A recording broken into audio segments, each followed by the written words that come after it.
Welcome to Noise with Ivan. I'm an electronic music producer. I am an audio engineer primarily. I would say, as far as skill set, and a guitar player, um, and I run a label. I make CDs um, at notoftheflesh.bandcamp.com.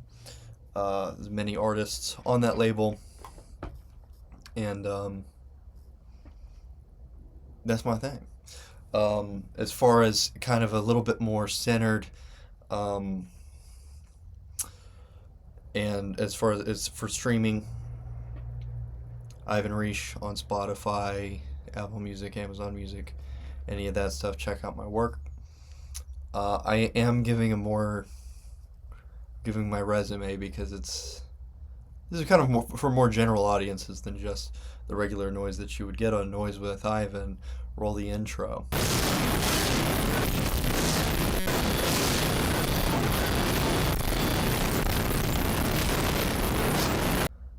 So now that I've done that, and yeah, I wanted to do a video on. I thought I might as well, because I don't think it's a super common thing to collect 8 tracks. It's not one of the things, kind of like 3-inch CDs. I've always kind of tried to document that stuff as much as possible because I don't think it's very common for people to have a pretty large collection. So I grabbed the 8 tracks that I do have because it was quite a bit of my listening, a little bit of my listening when I was a kid. I asked my grandmother for Christmas for an 8-track player, and I got one. I actually got two, but this is the one that I've stuck with for all of that time. The other one I had got was, for a couple years, a really incredible unit. And look, this is covered in dust. Oh no.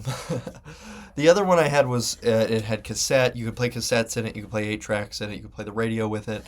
It had an aux input, so I'd hook my phone up to it and record cassettes. I remember making music on my phone and then putting that music on cassettes, or just making bootlegs from YouTube and having to pause and skip the commercial so that wouldn't be on the tape. But yeah, this ended up standing the test of time because I, of course, moved on from that old 70s all-in-one unit to having just a preamp with my CD player, my cassette deck, my record player, which were all significantly better, and on a rack instead of the all-in-one record player I had and the all-in-one 8-track player I had. All-in-ones are not really, generally speaking, a good option. There are some good things out there. But if you have like one of those, I hate to say it, if you have a Victrola record player or like a record player with those cassette that where the cassette goes in the side like it's a car, that's cool. I like it. I liked it when I was a kid. But yeah, you got to move on from that if you're going to get into music seriously. And that's what I did, and so that 8-track player ended up being what I mostly used. But at the time, I had a few that I really, really liked to listen to. And I'll go through some. Obviously, the Grease soundtrack was huge. I'm just kidding, but this was actually fun to put on. I mean, that's, for as many copies, I think I have this on CD, vinyl, cassette, and 8-track. Like, there's way too many of these. Barry Manilow Live, likewise. There's just too many of those around. Mom was like, he's got cancer. My mom was like, Barry Manilow has cancer. And I was like, oh my gosh, he's still alive? She's like, yeah, still alive. I was like, whoa. Around, same as like Herb Alpert and the Tijuana Brass. But I've never listened to Barry Manilow, but I know I like Herb Alpert and the Tijuana Brass. I can put one of those records on and really enjoy it. I'll save the ones that I really, really like. Seals and Crofts, Getting Closer. This is upsetting because this really does not have art on it. Maybe this is kind of why I like doing dumbed down minimalistic art on releases, making it look like it's not as much of a presentation. It's kind of like, we have a picture, it's there, we're showing you the picture, but it's not as much of a presentation. It doesn't put as much emphasis on it. I love how the artwork is minimized. And cassettes do that too, of course, where you have the cover and then the information down here. I don't mean to give everyone the finger, and then the information down here. Just something about it. Some of these I came across later and just grabbed them because they're so uncommon to get, to see, and they're always 25 cents. You're not gonna Don't spend more than $1 on an 8-track. The best on record. I don't know what that is. Oh, Ray Conniff, that's good. Percy Faith is good. Eddie Williams. Johnny Mathis, I never liked. Village People. Right? Everybody likes the Village People. Neil Diamond. I'll take the Village People over Rod Stewart any day, though. I'm sorry, I guess I never listened to Rod Stewart. Village People, SCA. Oh, that's a... Ooh, Kenny Rogers. I don't know. Do I like Kenny Rogers or the Village People? Probably the Village People.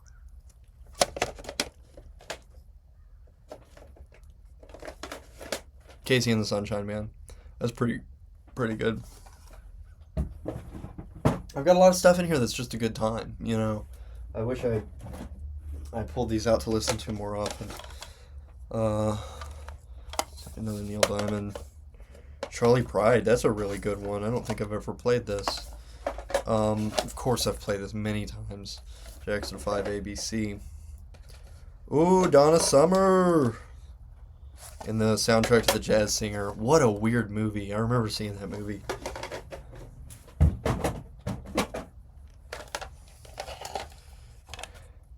Andy Williams. And I'm saving my favorites for the last. The Magic Organ. I don't know what this is. I haven't heard this, but I would love to listen to it. I like any kind of elevator music. Seals and Crofts again. We have a beautiful presentation here. As far as the art goes, I love that green with the faded look. Doobie Brothers are really great to have around again. Just beautiful album art and presentation. Roger Whittaker, When I Need You. I kind of like that. I kind of like the way that looks on the green. Barry Manilow again. Oh, this was all the time I was listening to Greatest Hits Volume 2, and it may be roughed up because I played it so much more when I got it than the original owner. I suppose there were many. Voulez Vos. ABBA. I don't know how to say that. I'm not that big of a fan, but everybody loves it. Everybody, I mean, these get a lot of play. And when you've got your 8-track player hooked up and you've got a stack like this, that's going to get played. This, the Village People, and Jackson 5, that's just something you can put on and everybody likes it. 2020, Johnny Mac, and Funny Lady. I don't... Barbra Streisand and James Caan. Huh. Yeah, not familiar with this. I'm sorry for all my old ladies that like these releases. What I have here is my favorite stuff that I can probably talk about a little bit. Now, I didn't bring Frank Zappa out here. I had Studio Tan on 8-track, and it was one of these releases where the saddest thing happened. The 8-track player ripped out. One of the reasons why I stopped using the all-in-one tape player, it was ripping the tape out of my cassettes. So when it was Christmas, and we would have Christmas a little later on with my grandmother. Mimi and Denny was her husband at the time, and they also got me the Steppenwolf live gatefold. Amazing. That was a great record. If you can listen to it, I also had a Leonard Skinner live gatefold double disc set. Whew. I had a Hendrix live at the Atlanta Pop Festival. And those were just, you could put those on the Zeppelin Mothership. You just want to have an all day of listening to some good records. Those live concerts on vinyl were awesome. And this was the one, when I got my 8-track player, I had been waiting to play. I was very excited about it. I never even listened to it because I wanted to be surprised. I put in Santana Festival. It ripped the tape out. As soon as I was listening to it. I wanted to try Humble Pie Eat It, which is another fantastic record. These are great. They no longer have any tape because that tape player ripped the tape out of these. I may have used it a couple times at all-in-one unit, For 8 tracks, it was mostly I mostly used it for cassettes and radio. That was why I didn't really use it. But later on, I acquired a few more 8 tracks. This was one of the 8 tracks I got at that time, and I started playing it in this realistic by itself one. This was inspirational. Mussorgsky and Tomita as a duo, both of these guys were incredibly influential. Uh, Pictures at an exhibition is phenomenal. I can't get over. That's one of those classical pieces that I hear it and I hear it and I hear it, and it just blows my mind every time. And look at how gorgeous this has faded and started to kind of deteriorate just slightly. And it did get a lot of play from me, and surprisingly, it's still all good to go. I'm sure it's worn out a little bit.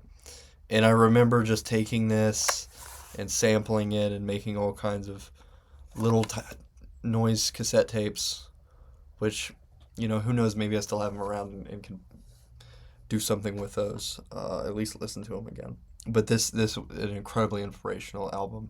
And for me, someone who's just listening to punk rock and more classic rock at the time. Of course, I mean, you see my 8-track collection here from the time. Listening to classic rock and just kind of getting into punk and metal. To have something like Pictures at an Exhibition being my last choice after Humble Pie and Santana, which had been ripped apart. The ABBA tape worked fine. I listened to that a lot too. And I put that on, I just kind of had to. I remember my brother playing The Four Seasons by Vivaldi for the first time. It aesthetically wasn't something I was interested in. You've been around classical music since your mom took you to the library, and there was classical music playing there. When I heard it like that, it was just mind-blowing. So I'm really glad that I had those influences around. I don't think anybody thought about that tape, but I had it, and when I put it in, it was amazing. And I think the album art does a lot for young fans of rock and metal. They see an album like that, you might want to try it out. Just try it out. It's a cool cover, and then it's amazing, and it's not in any of the ways that you would have probably wanted, but it's in a way that's revolutionary and moves you forward. Emerson, Lake and Palmer have the same thing going. With the H.R. Geiger art. Who's Next? Classic. Baba O'Reilly on it. Oh gosh. Gorgeous. Gorgeous release. And I loved Ted Nugent as well. Ted Nugent was just like fun. The most fun.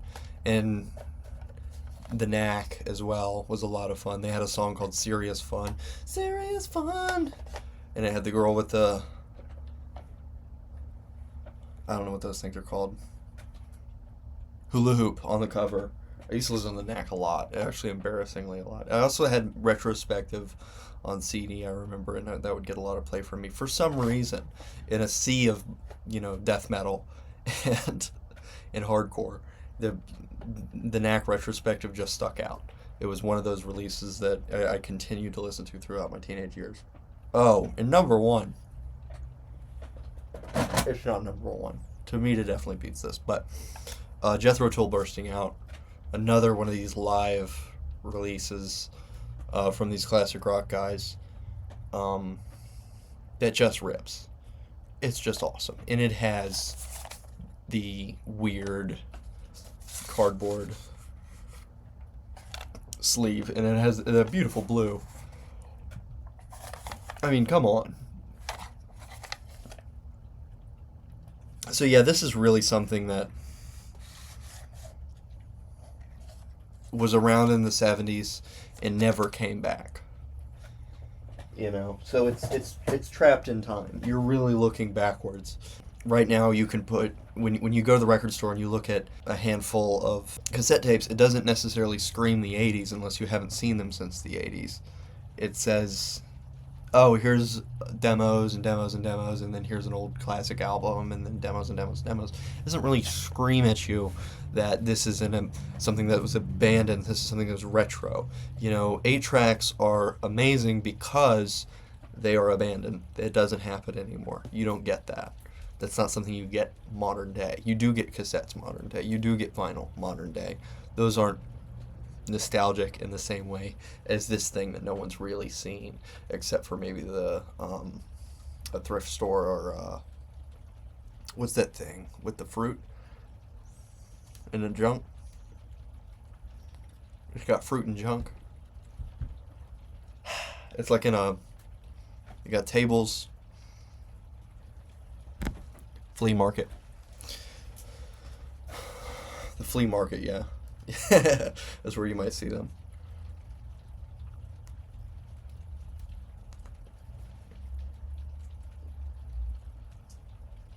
So, yeah, it really does feel like you're going back in time when you look at the track listing where it says 1, 2, 3, and 4, and there's multiple tracks. It's like the first track is the gnome and the old castle, and the second track is, and you get totally confused.